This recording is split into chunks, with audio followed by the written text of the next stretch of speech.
나사로가 중병에 걸려 죽기 직전이었습니다. 그의 동생 마르다와 마리아는 예수님께 오셔서 병을 고쳐주십사 부탁합니다. 그런데 예수님께서는 의도적으로 밀정을 피우십니다. 더하여 마침내 나사로가 죽자 이렇게 말씀하시는 겁니다. 내가 거기에 없었던 것으로 인해 기뻐한다. 그것은 너희로 믿게 하기 위해서이다. 거기에 없었던 것으로 기뻐한다라는 말은 하나님의 주권적 행위를 표현하는 말입니다. 즉, 나사로가 제때 고침받지 못한 것, 예수님이 늘정 피우신 것, 이것이 하나님의 주권의 결과였다는 것입니다. 그 목적은 그들로 하여금 믿음 위에 서는 법을 알게 하기 위해서랍니다. 그들은 예수님이 치유자라는 믿음은 가지고 있었습니다. 그래서 병든 나사로가 죽기 전까지 그분을 믿을 순 있었습니다. 그러나 예수님이 부활이라는 사실은 아직 믿지 못하고 있었습니다. 즉, 나사로가 죽어버리고 나면 그분은 더 이상 믿음의 대상이 될 수 없었던 것입니다. 예수님은 치유자로서의 믿음을 부활로서의 믿음까지 잡아 늘리시려고 늦게 방문하셨다라고 말씀하신 겁니다. 태권도를 배울 때 다리 근육을 잡아 늘린 적이 있습니다. 양쪽 다리를 벌려서 고정시킵니다.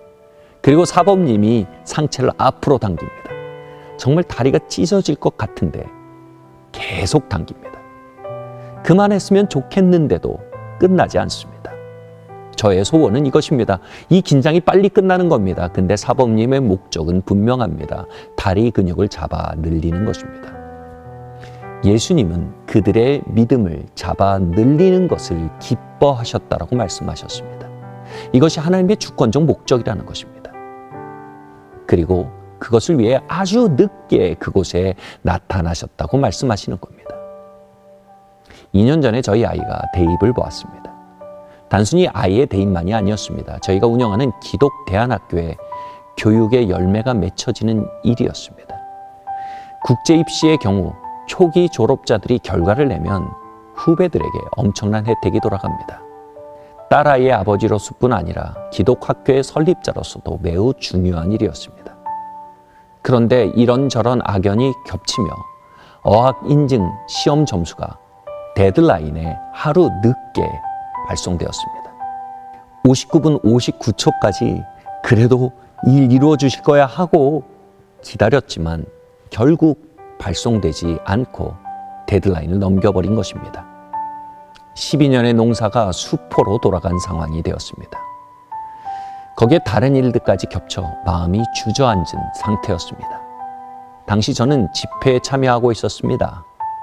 다른 때면 언제나 맨 앞에 나아가 두 손을 들고 찬양하곤 했습니다. 그런데 그날 저는 맨 뒷자리에 앉아서 침체되어 있었습니다.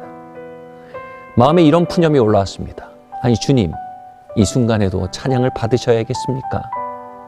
다른 때면 제가 잘 찬양할 텐데 지금은 상황이 좋지 않습니다. 그런데 마침 찬양 인도자가 곡을 바꾸어 이런 노래를 부르기 시작했습니다. Jesus, you are worthy of it all.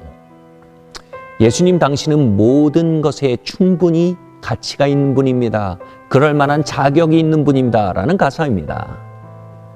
마치 저에게 이렇게 말씀하시는 것 같았습니다. 이 모든 상황 속에서도 내가 찬양받을 만한 자격이 있지 않느냐? 내가 너에게 찬양을 요구할 가치 있는 존재가 아니냐? 아무것도 보이지 않는 깜깜한 밤과 같은 때 오직 믿음으로만 할 수 있는 고백, 믿음으로만 할 수 있는 찬양이 있습니다. 주님은 그 순전한 믿음의 고백과 찬양을 요구할 자격이 있고 받을 만한 가치가 있는 분이십니다. 저는 앞으로 다시 걸어나가 두 손을 들고 찬양했습니다. 오직 믿음으로 말입니다. 당신은 선하십니다. 당신은 전능하십니다. 당신은 모든 것을 협력하여 선을 만드시는 섭리의 하나님이십니다. 베드로는 7번 단련한 금보다 더 귀한 믿음이라고 표현했습니다. 역경 속에 들어지는 믿음의 찬양은 금과 같다는 것입니다. 역경을 우리는 인생의 암흑기라고 합니다. 그러나 그 암흑기 속에 오직 믿음으로 말미암아 찬양할 때, 오직 믿음으로 순종할 때 하나님은 그것을 7번 단련한 금보다 더 귀한 것으로 받아들이십니다. 우리의 암흑기에서 하나님은 우리의 인생의 황금기를 캐어내고 계시다는 것입니다. 나중에 저희 아이는 놀랍게도 합격 통보를 받았습니다. 하나님 마치 윙크하시는 것 같았습니다. 나는 너의 금과 같은 믿음을 길어내기 위해 일부러 늦게 역사했다.